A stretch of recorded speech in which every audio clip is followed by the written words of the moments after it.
Good morning, Lowell High School. It's Monday, December 21st, and you're watching a special edition of The Week Ahead.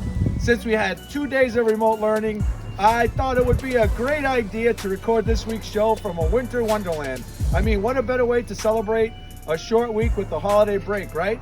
Coming up, we get to know Lowell High School peer mediation program, the Did You Pay Attention question of the week, and a special twist to our weekly staff highlight. That's today on The Week Ahead.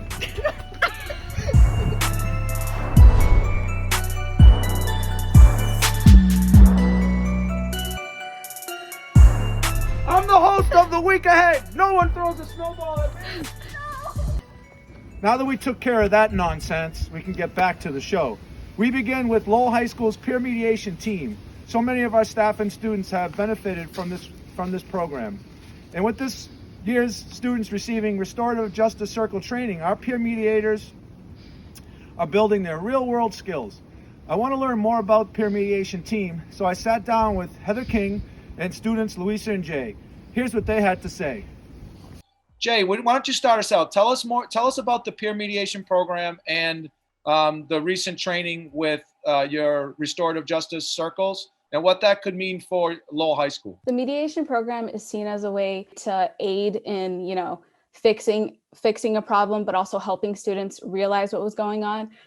Recently, we started training restorative justice circles for more group situations where conflicts have occurred and to help people, hear each other out and work towards a solution together and make sure that all parties, come out of it feeling with an agreement and feeling as if they were heard and understood. What are the positive benefits of the restorative justice program? So I think with the engagement, there'll be a lot more empathy, or at least the gateway to empathy. And so I hope that it changes the entire school culture where people actually see each other, hear each other, and feel responsible to each other. Facilitating a discussion and not trying to dictate the outcome. What does that mean for you, and what kind of skills do you need to be able to make that happen?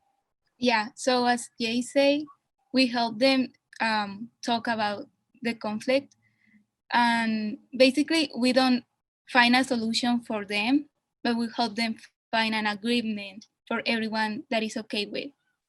And the skills that we need for this is a lot of active listening and open-ended questions, because we don't want to use yes or no questions, because we want them to talk about how they feel. How do you feel that our young people are being received as peer mediators among their peers? They go into the program and then they notice that they're picking up these really great skills, and they actually become sort of a leader in their own group, a leader in their own small community circle.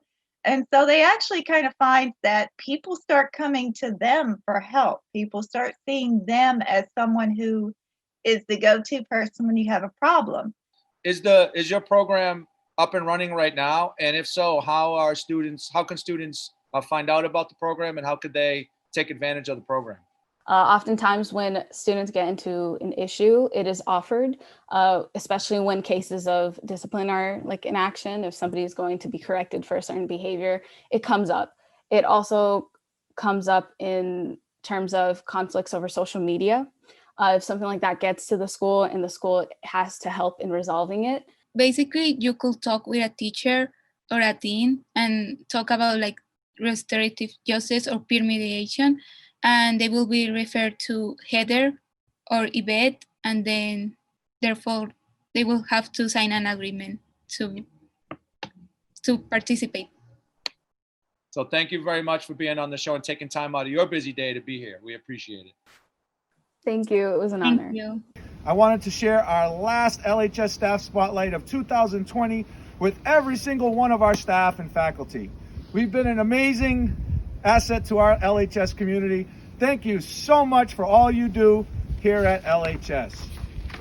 You guys have remained flexible, creative, thoughtful, and caring throughout these really interesting times. It's been a tough year for all of us, but it's you and our students that help me stay positive and hopeful so that we can all make it through together. Keep sharing with me all your good news And as a student body and as a staff, I hope you get a much well-deserved break. And now it's time to find out if you paid attention. In last week's show, we highlighted a very special staff person here at LHS. Tell me, who was last week's special staff shout out? The first student to email me the answer to that question will get a free Dunkin' Donuts gift card mailed directly to your house.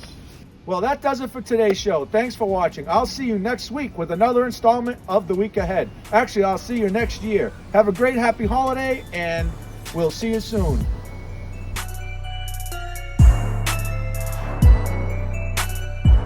The Week Ahead with Mr. Fiato is made possible by Quirk Auto Dealers. Visit quirkcars.com.